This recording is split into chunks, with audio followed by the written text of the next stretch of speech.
I want to discuss Colin Moriarty leaving Kinda Funny. The YouTube channel, the podcast, the streaming enterprise. They're huge on Patreon. Before Colin left, they had 2 different Patreon accounts, getting a combined $55,000 a month. Even split 5 or more ways, that's a lot. But Kinda Funny was started by 4 individuals, the 2 biggest ones being Colin Moriarty and Greg Miller. They leave IGN a few years ago. 4 guys decide, hey, we want to do our own thing, start our own Patreon, and it worked. They have a daily live sort of podcast stream, whatever you want to call it, live stream. They do different shows on the side. Very successful. So what's interesting coming out of this sort of, I guess, the mainstream journalism media with guys like Kinda Funny leaving IGN, Easy Allies, rising from the ashes of game trailers ending, is that people are using the old games journalism as a stepping stool or a pedestal to brighter and better things for themselves with more freedom, which is absolutely fantastic if you want to do that. Because these big companies don't necessarily give a shit about you. So why not get your experience, learn what you have to do, get some exposure, writing your articles, being an editor, etc., doing content, learning your trade, and then using it to branch off on your own as an entrepreneur, start your own company. That's fantastic. Colin stood out from the rest of his partners at Kinda Funny for a specific reason, which I'll get into, which is what's, I think, spurned him leaving Kinda Funny on Monday the 13th. But one particular incident that happened last week was sort of the match that lit the gasoline drum on fire. So there was a quote unquote day without women, which was on March 8th. That was last Wednesday. To promote women's rights, there was a lot of protests. One of the biggest sort of, I guess, mass protests that happened worldwide was in certain countries, women would not, I guess, I'm not sure how this worked, and I'm not here to speculate or to talk about the rationale behind the effectiveness of doing this, but women would not show up for work. So basically, the point was to show what would a day without women be in terms of at the workplace, maybe purchasing products, etc. So Colin tweeted out at No Taxation, that's his Twitter account, which I follow, peace and quiet, hashtag a day without a woman. And then it got, I don't know, a couple thousand retweets, lots of likes. People noticed this. Thousands of likes. And of course, people would come after you for something like that. And I think Colin understood that on a day where it's supposed to be about women's rights and bringing awareness. I think he realized that a joke like that, even, peace and quiet is the old sort of tale about, it's an old sort of Al Bundy-esque joke, or, just an old-fashioned sort of joke that women are allowed. And some women, some men out there was probably think, yeah, the woman I'm with is loud. I mean, some women are not loud. Some men are loud. Some men are not loud. But I think people saw his tweet as a sort of joke against all women being sort of loud and unruly, and that's where he got backlash about it. Colin said in his statement when he left that this was not the reason he left Kinda Funny. On Facebook, he posted this: with a heavy heart and great sadness that I announced my resignation from Kinda Funny, effective immediately. This morning, the guys and I had a constructive conversation and feel that with our separate visions for the future and for the direction of the company, it's time to go our separate ways. I want to be clear that this was my decision. Just as we collaborated as friends, so do we part. So too do we part. I hope you continue to support them. I simply want to reconnect with what's most important to me. Politics, history, philosophy, reading books, talking about things I feel are most impactful and essential for a person like me. I want to thank everyone for their support of me and us over these years. When I started writing about games professionally in 2002 as a freshman in college, never ever did I think I'd reach the heights I did. I owe a great deal to an audience that's generously sustained me, supported me, and followed me, and I also owe a lot to those who gave me opportunities to begin with. I will always remember and be grateful for this entire experience. Opportunities are already popping up for me, bringing me in a new, different, and exciting direction, a direction that I feel makes perfect sense for me. Obviously, you haven't seen or heard the last of me. Far from it. I hope that when I return with what's next, you will support me there, just as you've supported me over these many years. Your friend Colin. So there was a firestorm over this tweet. Again, I don't know what his intention was. Twitter is awful for telling jokes. It's hard to have a context with just words with no winky or emoticons, or you're texting someone, you throw in a little kissy face with a heart emoji, as Frank would spell it out, AMOGE, which is funny with his new cell phone. But I think Colin realized he'd get backlash. But I don't think he cared, nor really should he. Because it's a tweet. Twitter is for silly shit. You spread information quickly on Twitter. You tell dumb jokes. You say stuff that's here today, gone the next minute. That's the essence of Twitter, is that, yes, there's a record of everything there, unless you delete it. But the way the information flows through, it's what's been most up to date for that minute, that hour, that day. And the next day, it's all fresh. It's like an ADD form of communication, Twitter. That's the way I look at it. And that's the way I think most people treat it. And it's also a great way to get news up to the minute. That's not necessarily sourced correctly, but it's a way a lot of things break. With people on the ground, they have their phones, they're taking videos, whether it's a protest, a terrorist attack, a sporting event, some sort of a political rally, what have you. Twitter is a quick way to get news out there. Absolutely.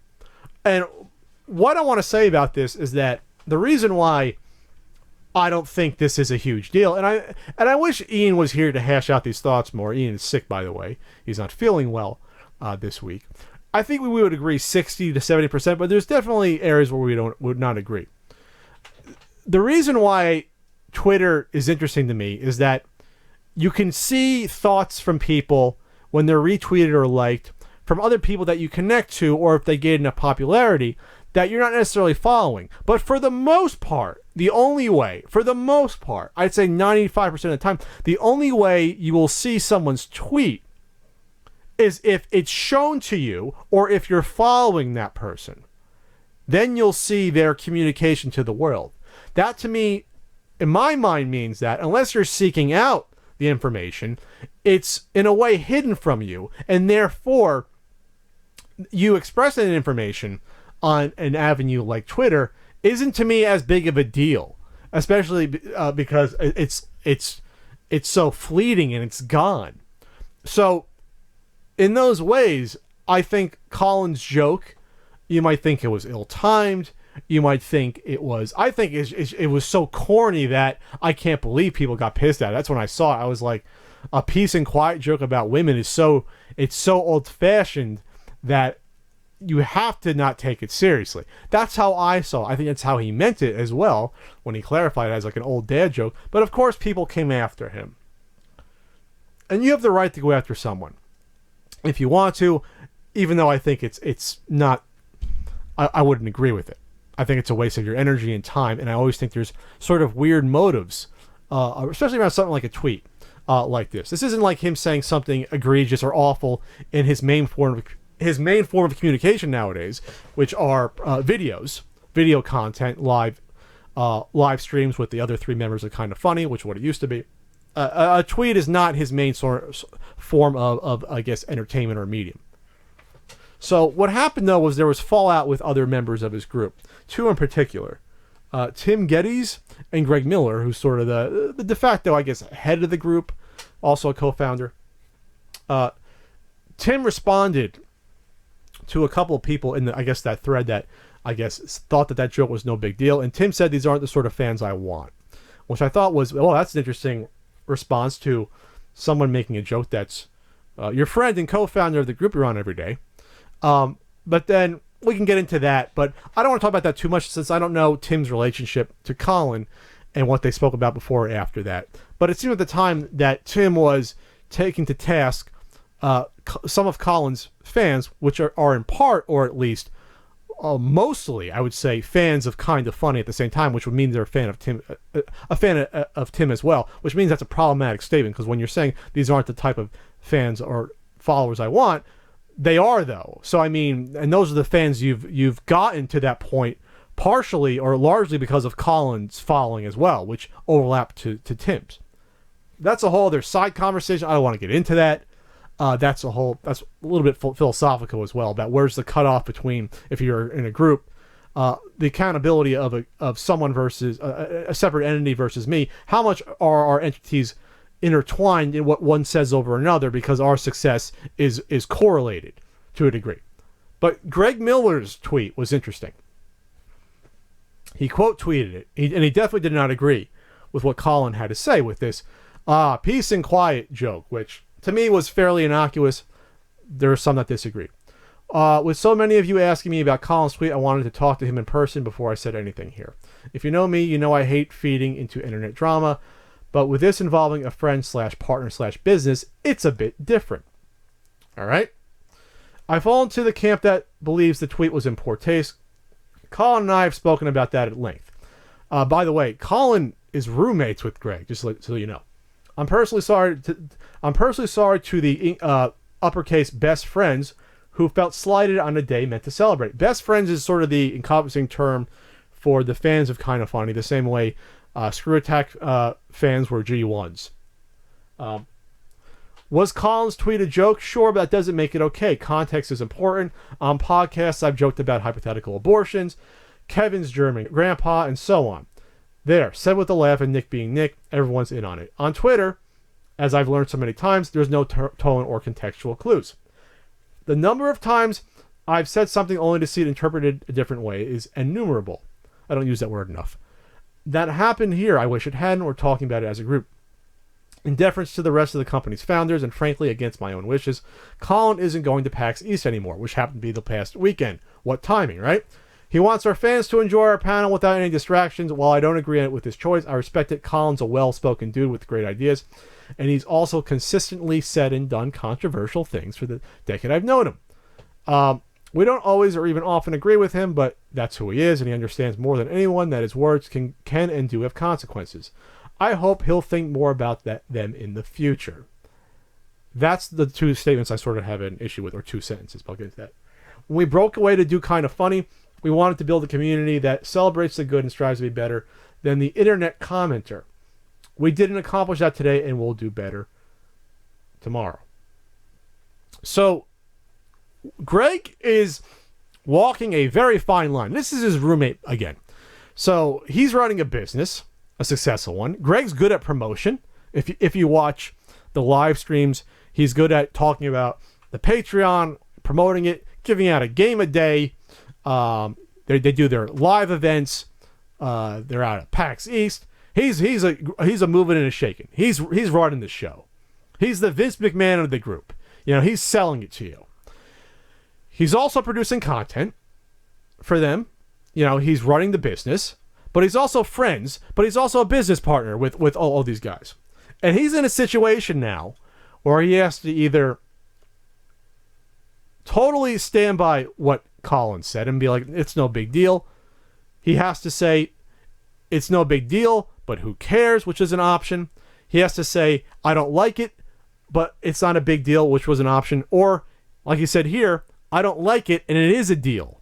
Maybe not a huge deal, but it is a deal. And he explained why it's a deal. And I'm not going to get into whether or not his decision is erroneous or not. Personally, I think he could have stated it a little bit differently, but he's running a business at the end of the day. And he has to make a calculation. His calculation is this.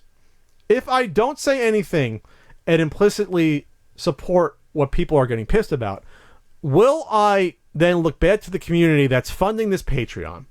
And that's how they make their money, by and large. Their YouTube views are not supporting their production values, their show, and the 5 or more people that are working with them. Their YouTube views are not doing it. The Patreon is doing it. The $55,000 a month is absolutely doing it. And they do a great job, by the way. I'm not saying they don't. But he's thinking about, in dollars and cents, and plus his own personal beliefs probably intertwined as well. But how is this going to affect the bottom line versus letting it slide? That's definitely a thought, and don't think it's not. And he's not wrong for thinking that. He can think that. He's running a business. He's supporting. He's helping support Colin. He's helping support everyone else on the show. Nick, Tim, people behind the scenes. He was trending gamer of the year, whatever, a couple of years ago. So Greg's a pretty big deal in sort of the gaming community at this point. So I'm not though. I don't agree though that this was the only route he could have went, or maybe it's even the route he should have went. Because as with Twitter, social media, shit blows over pretty quickly. Outrage culture that exists on Twitter has a half-life of like 3 fucking days. It's gone. And people only respond to the outrage culture if you acknowledge it and feed into it. And I'm not saying you should let everything slide, especially if it's your company.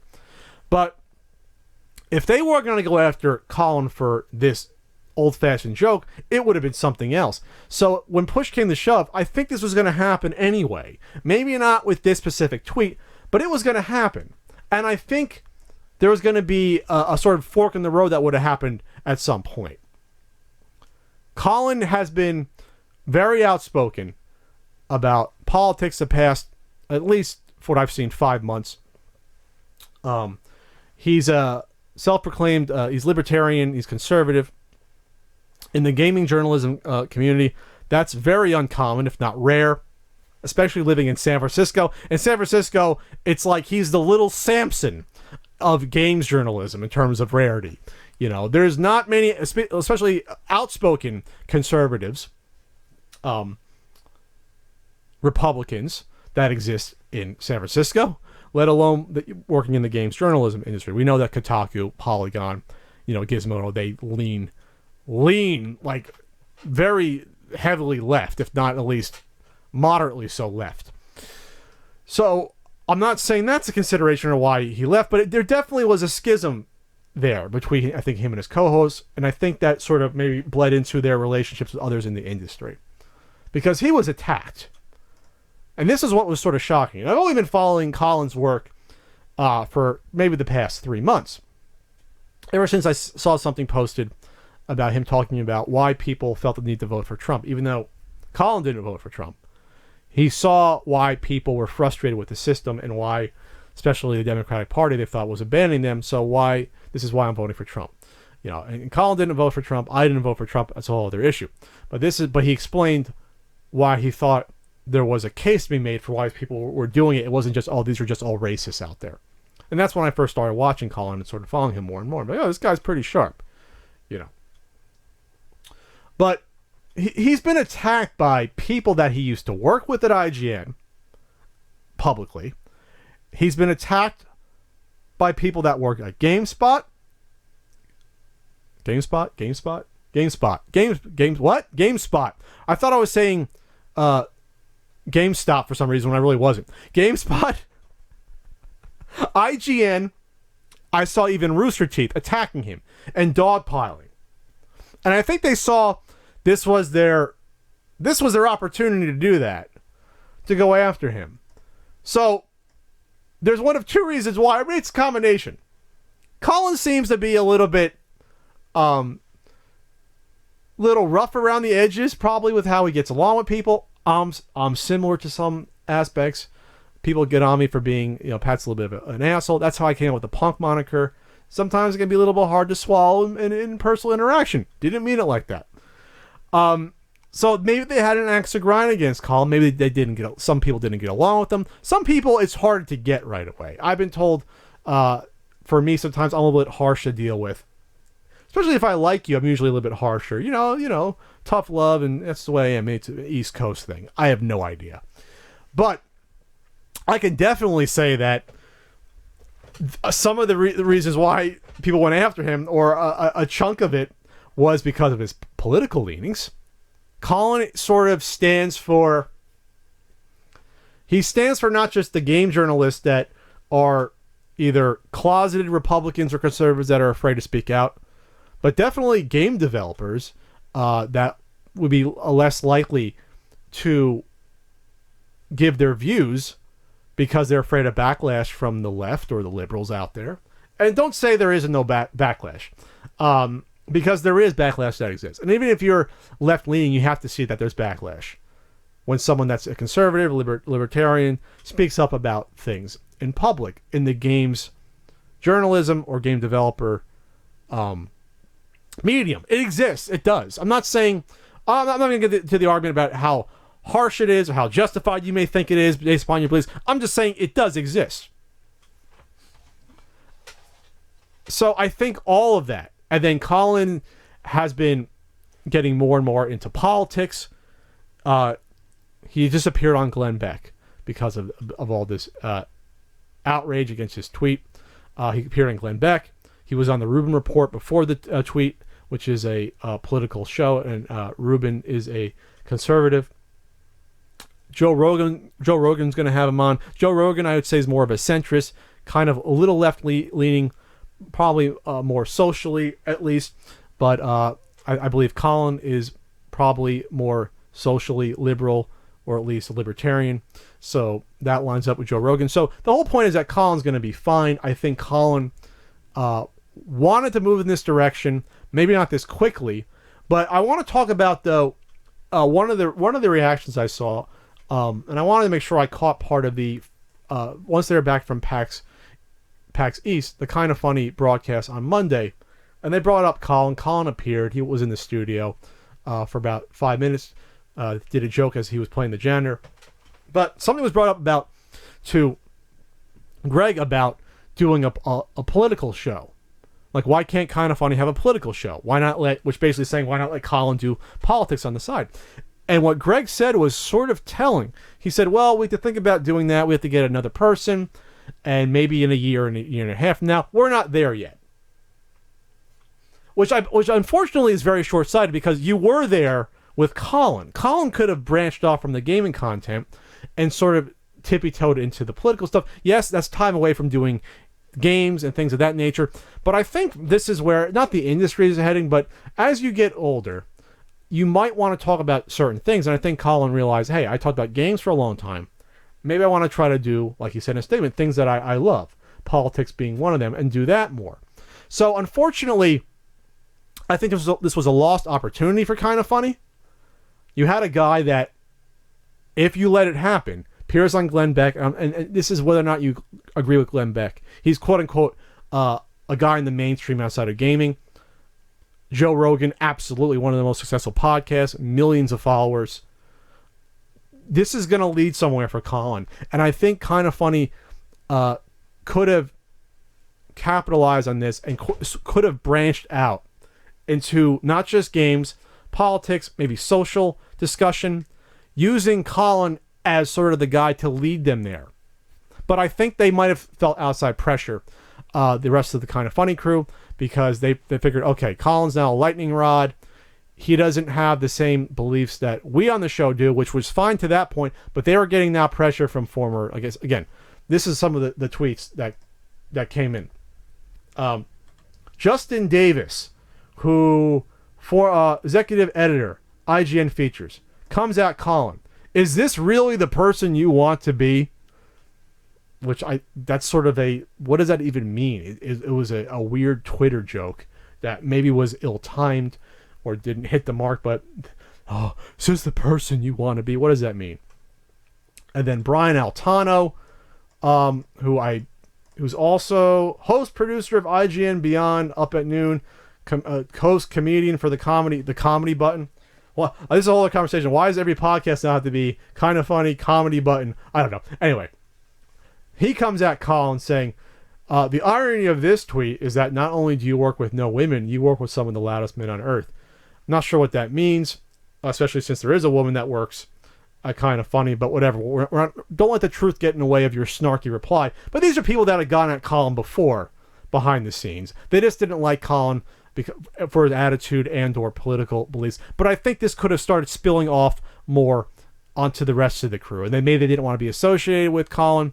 Either way, they had a choice to make. They could have said that Colin's tweet, we don't agree with it, but whatever, it is what it is. Deal with it, audience, and move on. But I think they were just scared of the backlash overpowering that. The irony of this is that, well, or not, you're going to lose followers no matter what. If you didn't say this was a bad tweet, I don't like it, you probably would have lost some support.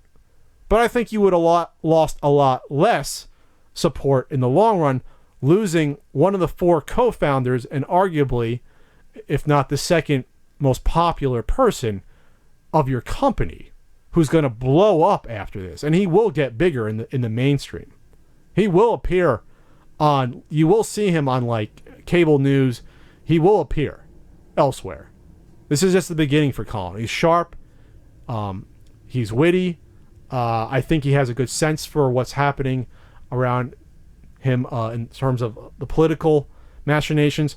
I think this is going to be a sort of a good branching off for him in his career. And I think kind of funny. Hell, they lost $4,000 in Patreon support just in the 2 days since he announced his departure.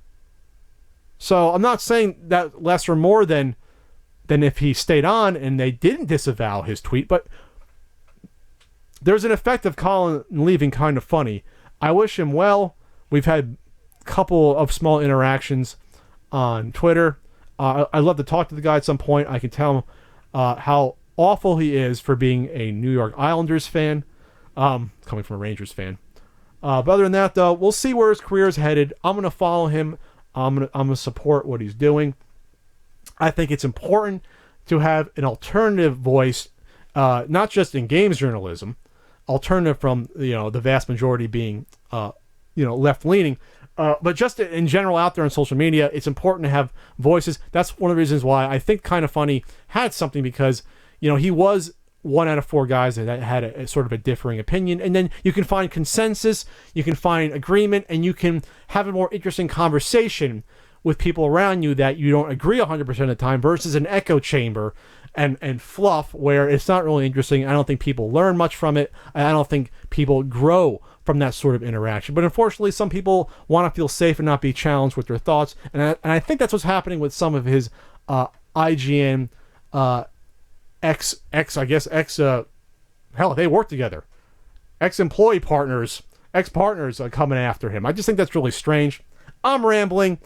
I'm getting tired. I still got to do my Logan review if I want to, and talk about him chopping off arms and legs and hegs. I'm so tired. Just God, chopping off hegs.